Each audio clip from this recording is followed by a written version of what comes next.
Alright, you know it's bad when the token influencers that praise anything that they get an invite to, including the opening of an envelope, are even saying this film is crook. But, to quote a great man, Herschel Schmeichel Christovsky, What the hell was that?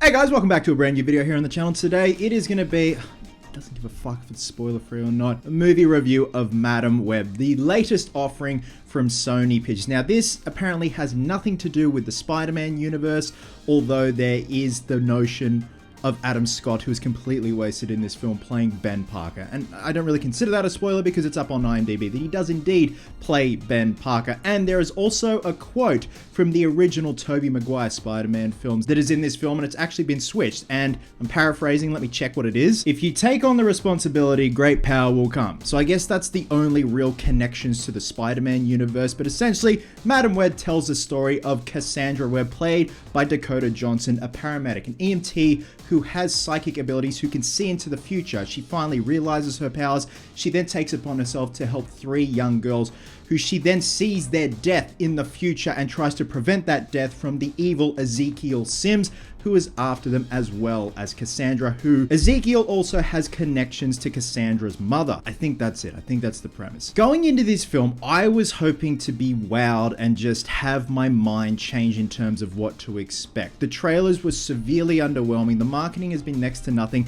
The fact that Dakota Johnson had fired her agents post Madame Web because she has completely disowned this film from what I've seen and from what I've gathered in terms of interviews, and just her lack of knowledge on the Spider-Man universe as a whole. Even though this film has nothing to do with the Spider-Man universe, it definitely helps if you brushed up on your homework on the Spider-Man, the Spider-People, the Spider-Woman, the Spider-Gwen, everything universe. And my first thoughts on the film. From the get-go, the very opening scene, the acting is porno level bad. And that's always a good indicator in terms of what we're in for. And from there, this film just comes off as soulless and quite frankly boring. And whenever I do a review, I always just try and just not just shit on it for the sake of shitting on it. And I take no pleasure in saying stuff like that, but this film was boring, man. Like, don't get me wrong, there are sprinkles of interesting concepts and offerings in this film, but when you have several writers on this film, 2 of which help pen Morbius, that says a lot and an indicator of what to expect. Now in the opening sequence, and just throughout the film actually in general, now that I think about it, there are just these weird office style awkward zoom ins, like, you know, in The Office where it's that awkward zoom in on like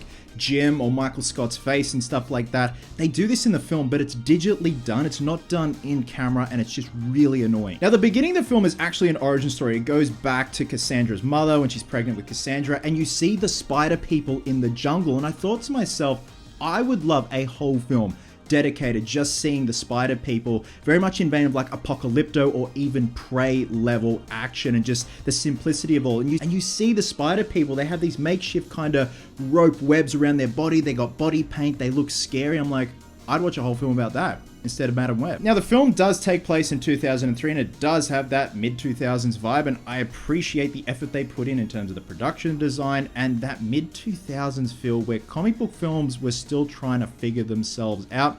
Going back to Adam Scott playing Ben Parker, he is severely underutilized in this film, and quite frankly a waste of talent. Now when it comes to the main talent, we've obviously got Dakota Johnson, Sydney Sweeney, Celeste O'Connor, and Isabella McCreed, and they are severely wasted as well. When it comes to the dialogue and the writing, I feel like this is the weakest part of the film. Again, you have several writers on this film, and I feel like the core actresses were trying their absolute best, and I commend them for just giving it a go, but my god, the dialogue is awful. And I feel like they just gave it their absolute all. At the end of the day, it's one of those things where you can be like, well, girls, I guess we tried our best. That's all that matters. Like, participation ribbons all round, and the chemistry had moments of greatness, and then you just get some sappy, corny, cringy dialogue. It's 1 step forward, 2 steps back. Now when it comes to the villain Ezekiel Sims, he's an odd one. First and foremost, just no style, no substance whatsoever. I'm not familiar with the actor's work, but his voice and ADR was a very strange and interesting choice. I'm not hanging shit on the guy's voice at all. I don't even know if it is his real voice. There were times where it just was not marrying up with his lip movement. The voice was just really weird and just underwhelming, and I don't know if the sound design just had not been done properly, but something was just very off. In terms of the costuming, I thought it was great, and perfect segue the costumes. You know, you saw in the trailer the 3 girls and even Dakota Johnson in all their Spider-Women outfits, and they look absolutely great. They look banger, they look badass, and the costumes look fucking sick.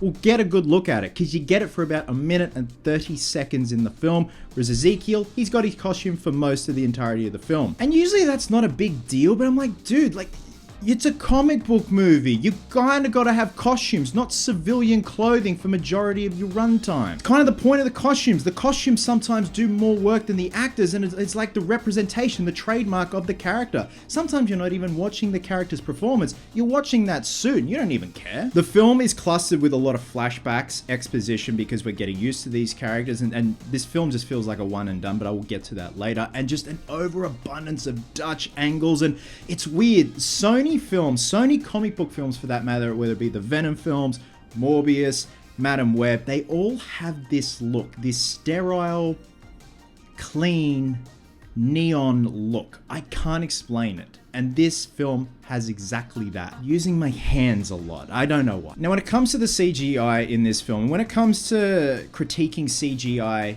in general, I will always stand by the fact that I do not know what the work constraints were, I do not know what the working conditions were, and I do not know what the budget was, turnaround time and stuff like that. It seems like they have cut corners with the CGI. At one point you see Ezekiel in the costume on top of a cab and he goes to jump and they just cut away.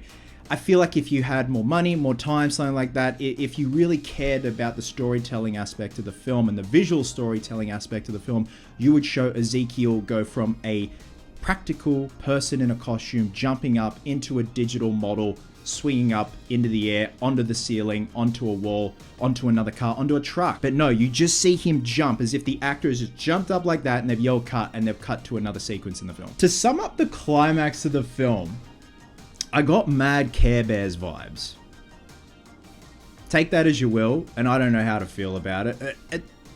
This film was just not engaging at all. Again, I think because of the abundance of writers in this film, there was no real cohesion with all these scenes, and I just found myself zoning out to the point throughout the film I was mostly like...